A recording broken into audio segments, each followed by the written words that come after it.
ये हट जाते हैं तो गिर जाते हैं। तो मतलब आप हैं भी हैं, नहीं भी हैं। मुजम्मिल सोहरवर्दी साहब, सर जी मौलाना फजलुर रहमान साहब थोड़े से शक कर रहे हैं, शाकी हैं, नाउमीदी है। नासिर हुसैन शाह साहब की बात आपने सुन ली, अली बुखारी साहब की भी बात आपने सुन ली। Your independent view on this sir? हुई कि जब एहतजाज केपी हुकूमत के सर पे किया जाता है तो फिर 245 भी लगानी पड़ती है, कंटेनर भी लगाना पड़ता है, क्योंकि हुकूमती वसाइल हुकूमत पर हमला कर रही होती है। अगर एहतजाज इंडिजिनस होता और लोग अपने तौर पर एहतजाज के लिए निकलते तो कल निकल आते। अगर लोगों ने इमरान खान की मोहब्बत में एहतजाज करना होता है, देखें बेनज़ीर भुट्टो की शहादत हुई, कोई पीपल्स पार्टी ने कॉल दी हुई थी उस दिन कि आप आके एहतजाज करें बेनज़ीर भुट्टो, लोग खुद ब खुद निकले एहतजाज के लिए। अगर भुट्टो साहब की फांसी पे लोगों ने खुद को आग लगाई तो क्या वो पीपल्स पार्टी की कॉल थी कि आप खुद को जाके आग लगा लें? लोगों ने अपनी मोहब्बत में जाके आग लगाई भुट्टो की फांसी के बाद। लोगों ने कोड़े खाए तो कोई पीपल्स पार्टी की कॉल पे जाके कोड़े खाए भुट्टो जाओ लग के। लोगों ने अपनी भुट्टो से मोहब्बत में जाके सड़कों पे खड़े होकर कोड़े खाए और हर कोड़े के जवाब में कहते थे जिए भुट्टो। हमने खुद देखे हैं, ऐसे जर्नलिस्ट देखे हैं जिन्होंने कोड़े खाए हैं और कोड़ों के बाद जिए भुट्टो के नारे लगाए हैं, हर कोड़े के बाद जाओ। तो ऐसी कोई बात नहीं है। पीटीआई के लिए भी कुछ ऐसे जर्नलिस्ट।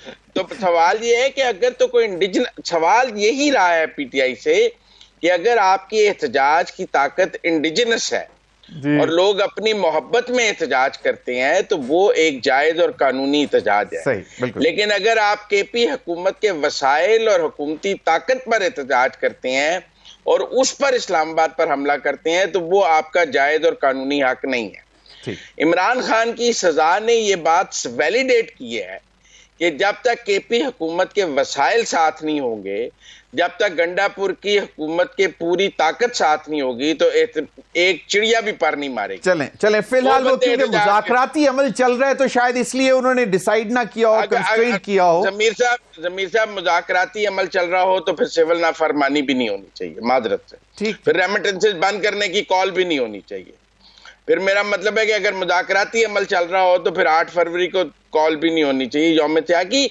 मुज़ाकरात और एहतजाज साथ साथ चल रहे हैं, सिविल नाफरमानी साथ चल रही है, सब कुछ साथ साथ चल रहा है, सजाएं साथ साथ चल रही हैं, मुज़ाकरात साथ साथ चल रहा है, कुछ भी हॉल्ट नहीं है। ठीक, तो आपको क्या लगता है कि मुज़ाकरात जो हैं ये मतलब चलेंगे, साइड बाय साइड चलते रहेंगे? जब तक पीटीआई चलाना चाहेगी चल जाएगी, लेकिन मुझे ऐसा नहीं लगता कि कोई 31 जनवरी से आगे पीटीआई इनको चलाना चाहेगी। लेकिन मैं एक चीज बहुत पॉजिटिव देखता हूं कि आज जो मैंने बानी पीटीआई का ट्वीट देखा है, उन्होंने 8 फरवरी को पेशावर में जलसे की हिदायत की है और उन्होंने कहा है कि केपी के सारे काफिले पेशावर आए।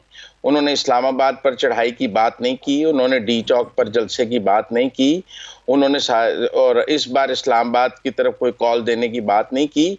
उनकी अपनी गवर्नमेंट है, वो पूरे केपी के काफिले पेशावर लाके 8 फरवरी को जलसा करना चाहते हैं। 8 फरवरी के ग्रीव्ड पार्टी मेरे सामने बैठी हुई है, ये क्या करेंगे? ये भी केपी में जाके एहतजाज करेंगे। चलें इस पर बात करते हैं, एक छोटी सी ब्रेक लेते हैं। नहीं, इन्होंने आज बानी पीटीआई का ऐलान है कि 8 फरवरी का एहतजाज केपी में होगा। नहीं तो अली बुखारी साहब का जो डेमोक्रेटिक राइट है वो उसका क्या करेंगे? यहाँ पे अकेले खड़े हो तो आ सकते हैं ना प्ले कार्ड उठा के कि मेरे साथ ज्यादा ये बानी पीटीआई से सवाल करेंगे। सरवर्दी साहब ने तो नई डेफिनेशन कर दी आज।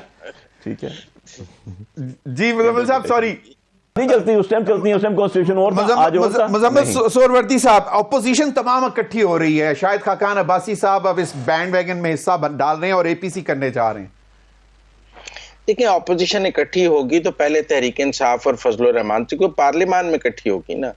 2 जगह ऑपोजिशन का इत्तेहाद बनता है, यहाँ सड़कों पर बनता है, यहाँ पार्लियामान में बनता है। खला में तो ऑपोजिशन का इत्तेहाद नहीं बनना। अगर पार्लियामान में बनना है तो मौलाना फजलुर रहमान के बगैर मुमकिन नहीं नजर आता, और अगर सड़कों पर बनना है तो वो भी फजलुर रहमान, जमात इस्लामी, जो पार्टियां आप कह लें जो इस वक्त पार्लियामान में नहीं भी हैं लेकिन थोड़ी बहुत सड़कों की अवामी ताकत रखती हैं, उनके साथ बनना है। शाहिद खाकान साहब ने तो अभी कोई कॉर्नर मीटिंग भी करके नहीं दिखाई है।